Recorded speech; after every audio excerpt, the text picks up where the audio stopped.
What's up, guys? Welcome back to the channel. I've got a super exciting video for you here. Last week I was able to play Ross Bridge, which if you haven't heard of it, it's on the Robertson Jones Golf Trail. It is the second longest golf course in the entire country and the fifth longest golf course in the entire world. So at about 8,200 yards, course rating of 78.4, it's got a lot of teeth. And playing it in the middle of December with some cold, windy conditions, it was a tough round. But I'll be watching it live with you here, giving you live play-by-play commentary and taking you through this ridiculous 9 holes of golf. Hope you enjoy.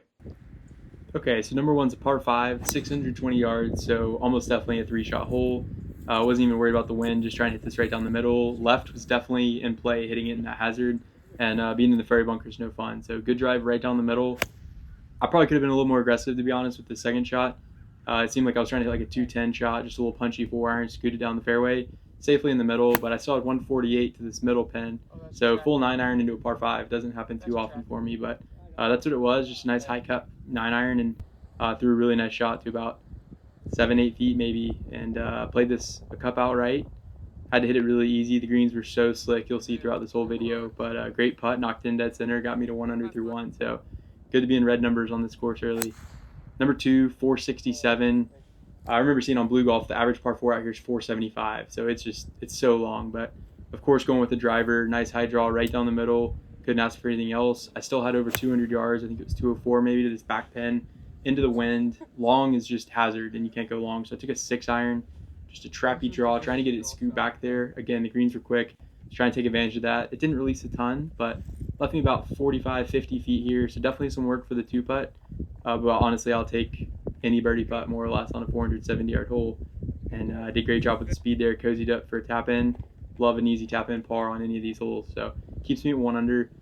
Now for the scariest shot of the round. Man, it was probably 250 to carry it to the fairway, but it's straight into the wind, blowing maybe 10, 15 miles an hour. Really good time to hit a perfect DOD right down the middle, just a nice draw. But I still had like 220 for my second shot. Again, straight into the wind, no roll on that tee shot. Just a brutal hole here. So going with a 4-iron, this was such a good swing. You can see it kind of rolled into the bunker. I mean, it needed to be 3 feet left, and it was going to be a great look at birdie. Instead, just ended up in the bunker. Not a bad spot at all, though. Just kind of a splash out. Just trickled out maybe 3 or 4 feet more to the left than I thought. Again, these greens are faster than I've seen in a long time. So a little work for the par here. I had a playing partner's putt break to the right on the same line, so I played it left edge. Just went left on me. Kind of part of greens being this quick with a lot of play. You know, there's a lot of foot traffic. Just some weird stuff going around the hole, but that's a bogey. Takes me back to even. Number 4 here, beautiful par 3. It was 228 to this pin. Kind of back center. Just full rip 4-iron right at it. 10 out of 10 golf swing. I mean, I can't hit a 4-iron better than that. So great shot in there. Only had about 20 feet for the birdie. Now this was so downhill and right to left. I knew it too. I mean, I hit it so easy. You can tell. Just got low on me and just trickled and trickled and trickled. You can kind of see where I was saying the greens are just so fast. It's almost too fast, honestly, because you just have to hit the ball so easy. And because that birdie putt broke left, I played this to go right, played it left edge, also went left. So kind of frustrating like that last putt. I had reason to believe, and it definitely should have broken to my right, and it just didn't. So, you know, very disappointing bogey after a strike tee shot, but is what it is. We're 1 over here. Not a bad swing, but I towed it, so it overdrew into the left rough there. Not a bad spot. That's the side to be, but I was a little bit too far left, obviously. So from about 180, I had a 7-iron trying to hook it around. It was only tough because I couldn't keep it in the air long enough while hooking it like 50 yards. So pretty predictable result there in that front bunker, which left me a tough one. You know, maybe a good 35-yard bunker shot uphill, but hit a dime. And I mean, that's as good as I can hit. Used 54 to get a little more carry. I almost always use a 60 from the sand, but great splash out there. Left me about 8 feet to save the par here and avoid 3 bogeys in a row. Put a great roll on it, went in pretty dead center. So again, as always, happy with every par out here, but that's a really good one. Good save there to avoid 3 straight bogeys. Number 6 here, par 3. So it was like I think it was right at 200 to this front left pin. It should have been right to left wind, not much hurt. So I hit 7-iron. I really didn't feel like obviously hung it out, but I didn't feel like I got that wind off the right like I wanted. Rolled back in the bunker. You can see it's kind of up and over. I thought that ball would get over the hill and kind of speed to the hole, but not terrible, just a little more work than I wanted, maybe 12, 14 feet in that range. And throwing it about a cup out right here, putting back down the hill. Just a perfect roll. Not much to say there. Another good save. Not surprising in, you know, a 4,100-yard 9-hole course. You got to make some putts to save par. Finally a par 5 now. It's 620 like number 1, but, you know, outside chance to reach into, I think. So I'm aiming a little right, trying to cut the corner more or less, but you know, with the wind, it wasn't really, we're kind of turning back into the wind here. Definitely no chance I was ever going to reach that green in two. So actually going with the driver there, just a little DOD, peel it around the trees, get it back into the fairway. Great shot there. So finally a green light opportunity. Pretty simple pin from 115. I have a 54 degree there. Just trying to trap hook it in. You can see the flag kind of going to the right. Wind held it out maybe a little bit, but it was a really good swing. It was hole high, so 20 feet or so for the birdie. Looking just outside right. It was almost a double breaker. It wanted to go back right at the hole there. Went in right center. So again, putter was working. I missed some short ones, but it felt like it was green related, honestly. But putting good rolls on it got me back to even for the round there. This hole was definitely the hardest hole in hindsight. Nine's close, but 502 straight into the wind.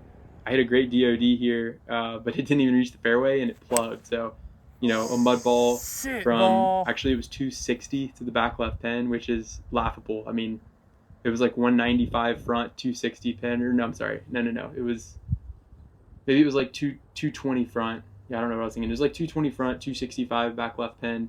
Just a ridiculous shot. That ended up rolling left of the green into the water. I was trying to hit a big hook 2-iron there, get it scooting back there. So this is my fourth shot, playing the slope there. You could see if that 2-iron just stayed a little right, it would have funneled in there so nicely. But instead, working to save bogey here. Use the slope nicely.